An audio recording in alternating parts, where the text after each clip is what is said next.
आज हम industrial engineering and production management chapter की शुरुआत कर रहे हैं। इसमें क्या हम industrial engineering and production management है, तो हम नाम से ही समझ पा रहे हैं इसमें प्रोडक्शन का यूज है। तो प्रोडक्शन समझते हैं पहले। प्रोडक्शन क्या होता है कि कोई भी हम प्रोडक्ट बनाते हैं, ठीक है, जैसे कोई भी हम इनपुट डाल के हम कन्वर्जन प्रोसेस से आउटपुट निकालते हैं, तो उसको हम प्रोडक्शन कहते हैं। प्रोडक्शन सिस्टम कब कहते हैं कि जब हम कोई भी प्रोडक्ट बना रहे हैं ना, उसमें अगर फीडबैक लूप अगर ऐड कर देते हैं। जैसे हम कोई भी प्रोडक्ट बनाए, जैसे मैं पहले जॉब करता था तो प्रोडक्शन इंजीनियरिंग था, तो मैं प्रोडक्ट बनाता था ना, तो उसमें उस प्रोडक्ट को बनाने के लिए डिमांड रहता था कि जैसे कस्टमर के एंड से डिमांड है कि इतने इतने स्पेसिफिकेशन में हमारा प्रोडक्ट आना चाहिए। तो उस प्रोडक्ट को बनाते समय हमारा कंपैरिजन होता था कि एक्चुअल हम क्या बना, मतलब उनको चाहिए क्या डिजायर्ड, और हम एक्चुअल क्या बना रहे हैं। और उसमें अगर कुछ एडजस्टमेंट करना पड़े, मतलब क्वालिटी इंस्पेक्शन करने के बाद अगर उसमें कुछ क्या बोलते हैं उसको, रीवर्क करना पड़े, तो फिर उस सिस्टम को हम पूरे सिस्टम को हम प्रोडक्शन सिस्टम कहते हैं। अब प्रोडक्शन सिस्टम में क्या होता है ना कि हर एक ऑर्गेनाइजेशन क्या चाहता है ना कि हम अपने यहाँ प्रोडक्टिविटी को इंक्रीज करें। प्रोडक्टिविटी बेसिकली क्या होता है कि आउटपुट अपॉन इनपुट। प्रोडक्टिविटी होता है आउटपुट अपॉन इनपुट। और कोई भी ऑर्गेनाइजेशन ये चाहता है ना कि प्रोडक्टिविटी बढ़े, आउटपुट हमारा ज़्यादा से ज़्यादा हो, इनपुट हम रॉ मटेरियल जो भी इनपुट दे रहे हैं वो कम से कम हो। हमारा आउटपुट भले कस्टमर डिमांड की वजह से एडजस्ट हो सकता है, लेकिन प्रोडक्टिविटी कोई भी ऑर्गेनाइजेशन हमेशा चाहता है कि वो इंक्रीज ही करे। अब क्या है कि प्रोडक्शन सिस्टम रन कराने के लिए ना कि इंडस्ट्रियल इंजीनियर और प्रोडक्शन मैनेजर दोनों की ज़रूरत पड़ती है, ठीक है ना।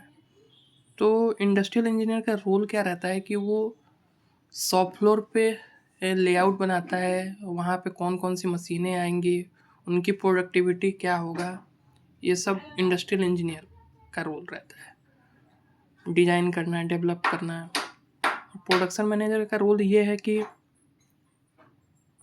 जो भी इंडस्ट्रियल इंजीनियर ने प्लांट सेटअप करके गया है, जो भी मशीन उसको रन करना है, वहाँ पे प्रोडक्शन आउटपुट निकालना है, मटेरियल प्रोड्यूस करना है, कस्टमर के डिमांड को फुलफिल करना है विथ क्वालिटी और विथ टाइम मीट करते हुए कि जब वो डिमांड किया है तो कस्टमर को नीड उस टाइम पे पूरा होना चाहिए। अब क्या है कि कोई भी प्रोडक्ट बना रहे हैं हम, तो उसमें कुछ कॉस्ट इन्वॉल्व रहता है। एक होता है प्राइम कॉस्ट और एक होता है फैक्ट्री ओवरहेड। प्राइम कॉस्ट में क्या होता है ना कि डायरेक्ट मटेरियल, मतलब एक भी मटेरियल विदाउट इन कॉस्ट के बिना नहीं बनेगा। जैसे कि डायरेक्ट मटेरियल हो गया, जो रॉ मटेरियल हम प्रोडक्ट में डाल रहे हैं, डायरेक्ट लेबर हो गया या डायरेक्ट एक्सपेंसेस हो गया, ठीक है ना। अगर एक भी यूनिट बना रहे हैं तो हमें वो रॉ मटेरियल जो प्रोडक्ट के लिए चाहिए वो रॉ मटेरियल हम डालेंगे। अगर हम डायरेक्ट लेबर जो जिस मशीन पे काम कर रहा है उसका सैलरी हो गया, चाहे वो मशीन से अगर जितना इलेक्ट्रिसिटी बिल जनरेट हो रही है वो डायरेक्ट एक्सपेंसेस में आ जाएगा। तो अगर हम बात करें वॉचमैन सैलरी की, तो वो डायरेक्ट प्रोडक्ट में इन्वॉल्व नहीं है। अगर डायरेक्ट वॉचमैन नहीं भी रहेगा तो प्रोडक्ट बन जाएगा, लेकिन प्रोडक्ट बनाने में जो जो चीज़ें इन्वॉल्व है वो होगी प्राइम कॉस्ट। अब क्या है कि फैक्ट्री ओवरहेड या फैक्ट्री एक्सपेंसेस, मतलब कि अगर हम एक दो प्रोडक्ट बना रहे हैं तो ऐसे ही बन जाएगा, हम बना लिए बिना वॉचमैन के, बिना सुपरविजन के हम बना लिए। लेकिन अगर हम लार्ज प्रोडक्शन करना चाहते हैं, वॉल्यूम में प्रोडक्शन करना चाहते हैं, तो हम चाहते हैं कि हम कोई फैक्ट्री लेंगे, मतलब रेंट पे लेंगे, उसका कॉस्ट लगेगा। हम कोई मशीन्स के लुब्रिकेटिंग के लिए या ग्रीस के लिए या ऑयलिंग के लिए कुछ चीज़ मंगाएंगे, वो यूज होगा। इनडायरेक्ट लेबर जैसे सुपरवाइज़र हो गया, वॉचमैन हो गया, ये सब हो गया। फिर इनडायरेक्ट एक्सपेंसेस मतलब रेंट हो गया, लैंड हो गया, ठीक है?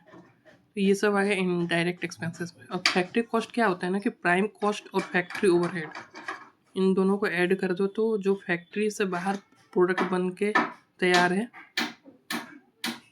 तो उसको बोलते हैं। टोटल कॉस्ट क्या होता है? Factory cost plus marketing cost. अगर प्रोडक्ट को कहीं दूसरी जगह भेजना है तो हमें तो उसको मार्केटिंग करना पड़ता है, ट्रांसपोर्टेशन के द्वारा भेजते हैं। तो टोटल कॉस्ट हो जाएगा फैक्ट्री कॉस्ट और मार्केटिंग कॉस्ट, और सेलिंग कॉस्ट हो जाएगा। अगर हम प्रोडक्ट को बेच रहे हैं तो हम अपना जितना टोटल कॉस्ट लगाए हैं और उसमें जो प्रॉफिट कर रहे हैं तो उसका। तो अभी तक ये सेलिंग कॉस्ट तक ही पढ़ा हूँ मैं, 1 आवर का टारगेट, और ब्रेक इवन एनालिसिस मैं अब कल करूँगा। Thank you.